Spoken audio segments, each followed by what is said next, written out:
past 50 years, not just here in Yukon, but around the country. For them to have come see my father 50 years ago, for me to now come here to meet with them and celebrate was an important thing to be able to highlight the real work that's continuing. Obviously, right now, I just toured with some of the RCMP and Canadian Forces members who will be leading the recovery efforts on the ground for the unidentified object. As you know, the responsibility of the Canadian government and of NORAD is to ensure the safety of Canadians.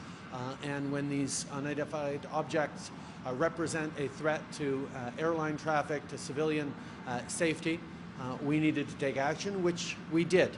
We did it in concert with our American partners under the command of NORAD, and that's what we're going to continue to do to ensure that Canadians are kept safe. The search and recovery efforts are underway right now, involving all the very best resources that the Canadian Forces and the RCMP and other partners have to put forward. And in that work, I have to highlight that the Premier and the territorial government, as well as Indigenous leaders responsible for the territories that this object might be in, have been tremendous partners. We're working closely with them as well to make sure that things are both done safely and appropriately. But this is an ongoing effort that will continue as necessary to be able to recover and analyze this object.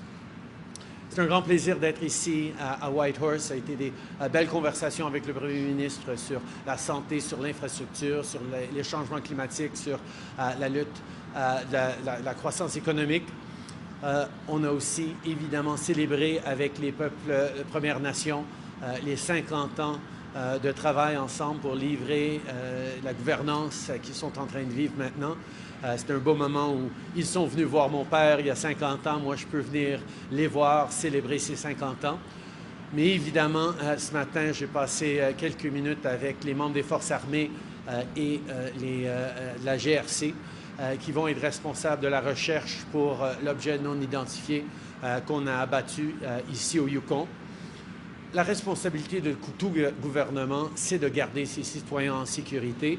Et je peux vous assurer qu'on est en train de faire tout ce qui est nécessaire pour travailler avec nos partenaires de NORAD, avec les États-Unis, pour garder les gens en sécurité, pour assurer que l'aviation civile est sécure, mais aussi qu'on recouvre et qu'on analyse l'objet qu'on a abattu. Ce travail va être fait dans les jours à venir, évidemment. La météo pose des défis, mais on a des experts et des gens assez extraordinaires qui vont être là-dedans. Alors, j'étais très content de pouvoir les remercier à l'avance pour tout le travail qu'ils vont faire sur le terrain dans des situations extrêmement difficiles. Mais on veut tous en savoir plus sur cet objet-là et c'est pour ça qu'on est content de pouvoir se fier sur les forces armées. Avant de prendre les questions, je suis très content de passer la parole au Premier ministre. Before taking questions, I'm happy to turn over to Premier Pillay for a few comments. Thanks, everyone. First, I just want to thank the Prime Minister for coming and spending time with us. Really important anniversary for the Council of Yukon First Nations. I think for people covering today, it's a story that all Canadians need to hear about Modern Treaty and how amazing it's been for our territory. Again, we had a chance to talk today on important issues coming up and chatting about health and, of course, the bilateral agreements that we're still looking to move on. Of course, Arctic security, I think we all know over the last couple of days how important it is. I want to thank the Defense Minister, Anita Anand, for making time over the last couple of days to speak directly with me, and again to the Prime Minister for chatting with me today about how important that is. So again, opportunity to speak about infrastructure, critical minerals, and again, the future of the North. So Prime Minister, thank you for making time out of your schedule. And again, it was a pleasure to have you here with us today. Thank you. Thank you, Premier Pillay and Prime Minister Trudeau. Merci, Premier Pillay et Premier Ministre Trudeau. We have 15 minutes for questions from media. Nous avons 15 minutes pour les questions de médias. I will just encourage journalists to please speak into the microphone as there is a good deal of noise outside. Je vous encourage à parler au microphone pour concernant des bruits. And we will start with the Canadian press. On va commencer avec la presse canadienne. Hi. I'm wondering if NORAD is working the way it's supposed to. Closer to the mic, sorry. Okay. I'm wondering if NORAD is working the way it's supposed to. Why are we not detecting these objects before they enter North American airspace?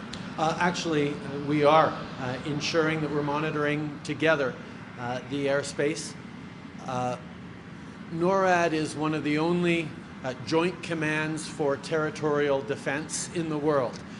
Canadians and Americans are in the joint command for protection of our territory. So as it's picked up over Alaska by NORAD, we are part of tracking that in Canada as well. We're working very, very closely together, and in my conversation with President Biden on Saturday afternoon, we emphasized that we will continue to work in a seamless, integrated way to make sure we're protecting everyone who lives on this continent. How much more urgent will these issues be when you and President Biden meet again in the next coming weeks? No more urgent than they are right now. This is a very serious situation that we are taking incredibly seriously. The actions we're taking to protect North American airspace, the actions we're taking to recover and analyze these objects, the importance of defending our territorial integrity, our sovereignty, has rarely been as important as it is now. Obviously, it was important that our ministers and our officials keep talking. It was important that the President and I have a direct conversation on Saturday afternoon as these actions are underway. But it will give us even more to talk about when we get together in March. Hi, Virginie Anne, CBC, and si c'est possible aussi de traduire pour mes collègues francophones. Some would say that there is no greater example of the weakness of our Air Force capacity than watching American jets destroying flying objects over Canadian soil. Why was it American jets that shut down the object? NORAD is a joint command, which means we do things together over North America. And there were Canadian and American fighter jets scrambled to intercept the object and to take it down. It was very much based on the context and the situations of who was there, who had the capacity to do it before we lost the object into darkness or into situations. Our focus was not on which side gets credit for what. Our focus was on running the operation smoothly and successfully. That's what NORAD is all about, and that's a perfect example of how seamlessly we work together. NORAD est une commande conjointe. Nous faisons tous tout ensemble pour protéger l'Amérique du Nord ensemble. Il y avait des avions de chasse canadiens et américains qui étaient sur place. La commande, c'était que celui qui avait la meilleure option, la plus rapidement, puisse abattre cet objet-là. On est moins préoccupé par qui reçoit le crédit pour ça, et beaucoup plus préoccupé par le résultat qu'on veut. C'est comme ça qu'a été constitué NORAD, et c'est un très bel exemple de comment ça fonctionne bien. Can you reassure Yukoners, and if so, what allows you to reassure them that right now there's no threat for the land, the water, or the health of the people living in the surrounding communities? We are deploying all measures possible to keep Canadians safe. We understand that Yukoners, and I spoke with the Indigenous leaders, the First Nations leaders in the affected territory last night, are rightly concerned about the impact on their citizens, but are also recognizing that the decision was taken to take this down over fairly unpopulated and sparsely populated territory to make sure that the safety of Canadians and of Yukoners was first and foremost. In the recovery efforts, a lot of it is going to be around searching for and hopefully finding the object, but there are also places and teams in place to make sure that whether it's hazardous, whether there's who knows what associated with the object, it be properly dealt with by people with the proper training to make sure that there is no risk to human life as it is recovered. Évidemment, la sécurité des gens qui habitent ici au Yukon et à travers le pays est notre priorité. C'est pour ça qu'on a pris les actions qu'on a pris, mais c'est aussi pourquoi dans la recherche, on est en train de coordonner avec le gouvernement territorial, on est en train de coordonner avec les leaders autochtones de la région pour s'assurer que les gens soient en sécurité.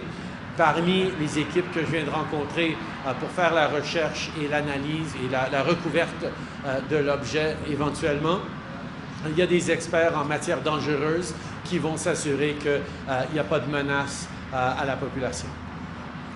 Next question, prochaine question. Hi, Ethan Lang, Whitehorse Star. I'm just asking, I know the recovery effort is ongoing, but NORAD told the Associated Press this weekend that they have an idea of what this aircraft is. Is there any reason we don't have more information on what this aircraft is? Our focus right now is on recovering it. Obviously, there is much analysis going on at the highest levels of NORAD in both Canada and the United States to try and understand more, to facilitate in the location of the object and to understand better and be able to answer the questions that Canadians have. And as soon as we have more clarity and better answers to give to Canadians, we will be giving them. So this is 3 aircraft shot down this weekend, or this past weekend. Do we have no idea whether this is a pattern or whether these are connected? Well, I think obviously there is some sort of pattern in there. The fact that we are seeing this in a significant degree over the past week is a cause for interest and close attention, which is exactly what we're doing. We've deployed significant resources here to be able to recover the object, as well as diplomatic and international engagements going on to find more information and to get solutions on this. En français, s'il vous plaît. Écoutez, nous prenons ça extrêmement au sérieux et je comprends que les gens veulent en savoir plus sur ce qui se passe. C'est pour ça d'ailleurs qu'on a déployé tellement de ressources pour faire le travail qui va être très difficile d'essayer de localiser ces objets, ou cet objet ici au Yukon. Mais l'analyse qui se fait à NORAD par les Canadiens et les Américains, par les experts, les conversations diplomatiques qui sont en train de se faire, je peux vous assurer que la sécurité, la souveraineté, l'intégrité de l'espace aérien de l'Amérique du Nord est une préoccupation primordiale et nous sommes en train de travailler. Quand nous allons en savoir plus, nous allons le partager avec les Canadiens. Next question. Dana Hatherley, Yukon News. Which communities in the Yukon can expect authorities to be dealing with debris, and what can communities expect? We are searching what is a fairly large area that is roughly put between Dawson and Mayo, I believe, is in the area. We are obviously sending a lot of Canadian Armed Forces and RCMP resources to lead on the search in the coming days. But as time goes on, we will for sure have different instructions to give to local outfitters and trappers and people who may be in the area. For now, however, it really needs to be the Canadian Armed Forces leading the recovery efforts because we, as I've said, we don't know the degree of hazard that could be involved in this object that was downed, and we have to be safe. And how do you plan to work with Yukon's Premier and Indigenous leaders to keep Canadian sovereignty safe, and what does that mean?